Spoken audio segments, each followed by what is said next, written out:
తెలంగాణ గలం తెలంగాణ దళం తామేనంటూ లోక్సభ ఎన్నికలపై పూర్తి స్థాయిలో దృష్టి సారించింది బీఆర్ఎస్. అసెంబ్లీ సెగ్మెంట్ల వారీగా సమీక్షలో కాంగ్రెస్ బీజేపీ టార్గెట్ గా విమర్శలు ఎక్కుపెట్టారు కేటీఆర్, హరీష్ రావు. ఇటీవల లోక్సభ సెగ్మెంట్ల వారీగా సమీక్షలు నిర్వహించింది బీఆర్ఎస్. సారు కారు 16 లెక్క తగ్గేదే లేదని క్యాడర్కి దిశానిర్దేశం చేశారు కేటీఆర్, హరీష్ రావు. ఇక అసెంబ్లీ నియోజకవర్గాల వారీ సమీక్షలపై ఫోకస్ పెట్టారు. రోజుకో అసెంబ్లీ నియోజకవర్గంలో సమీక్ష నిర్వహిస్తూ కార్యకర్తలకు దిశానిర్దేశం చేస్తున్నారు. హైదరాబాద్లో కేటీఆర్, భద్రాచలంలో హరీష్ రావు ఈ కార్యక్రమాల్లో పాల్గొన్నారు. కూకట్పల్లి అసెంబ్లీ నియోజకవర్గ పార్టీ కార్యకర్తలతో సమావేశమైన కేటీఆర్ కాంగ్రెస్ సర్కార్పై తీవ్ర ఆరోపణలు చేశారు. అసెంబ్లీ ఎన్నికల్లో మాయమాటలు చెప్పి అధికారంలోకి వచ్చిందని విమర్శించారు. కాంగ్రెస్ అధికారంలోకి వస్తే కరెంటు కష్టాలు తప్పవని తాము ముందే హెచ్చరించామని అన్నారు. 60 రోజుల్లోనే కాంగ్రెస్ పాలనలో అప్పుడే కరెంటు కష్టాలు మొదలయ్యాయంటూ విమర్శించారు కేటీఆర్. హైదరాబాద్లో 10 ఏళ్లలో ఎన్నడూ కరెంటు పోలేదు.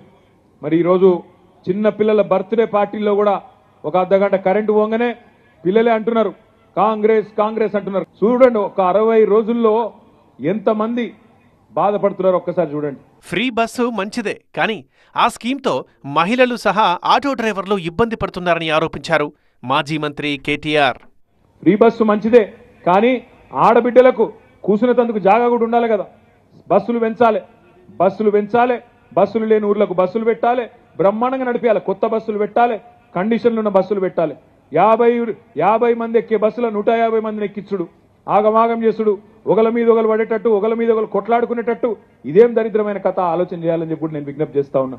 ఈరోజు ఇక్కడికి వస్తున్నప్పుడు నాకు ఇప్పుడే వార్త వచ్చింది, 16వ ఆటో డ్రైవర్ ఆత్మహత్య చేసుకున్నాడు. ఇప్పటికి 15 మంది, ఇయాలతో కలిపితే 16 మంది ఆటో డ్రైవర్లు ఆత్మహత్య చేసుకున్నారు ఈ పథకం వచ్చిన తర్వాత. అటు భద్రాచలం నియోజకవర్గ పార్టీ కార్యకర్తల సమావేశంలో మాజీ మంత్రి హరీష్ రావు కాంగ్రెస్ ప్రభుత్వంపై విరుచుకుపడ్డారు. కాంగ్రెస్ పార్టీ నేతలకు తిట్ల పురాణం తప్ప వచ్చిందేమీ లేదన్నారు. ఇదేనా కాంగ్రెస్ పార్టీ తెచ్చిన మార్పు అంటూ నిలదీశారు.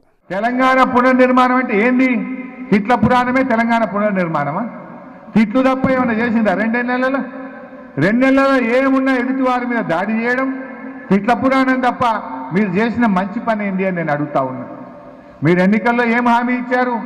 డిసెంబర్ 9వ తారీఖు నాడు 2 లక్షల రూపాయల రుణమాఫీ చేస్తామని చెప్పింది. డిసెంబర్ 9 పోయి జనవరి 9 వచ్చింది, జనవరి 9 పోయి ఫిబ్రవరి 9 వచ్చింది. ఏకకాలంలో 2 లక్షల రుణమాఫీ ఈ పార్లమెంట్ ఎన్నికల్లోపు మీరు చేయాల్సిందే అని చెప్పి కూడా మేము ఈరోజు డిమాండ్ చేస్తా ఉన్నాం. రాష్ట్రంలో కాంగ్రెస్ పాలనపై తిరోగమనం మొదలైందన్నారు కేటీఆర్. కాంగ్రెస్, బీజేపీ మిలాఖత్ అయ్యాయని, లోక్సభ ఎన్నికల్లో బీఆర్ఎస్ని బంపర్ మెజార్టీతో గెలిపించాలని పిలుపునిచ్చారు కేటీఆర్.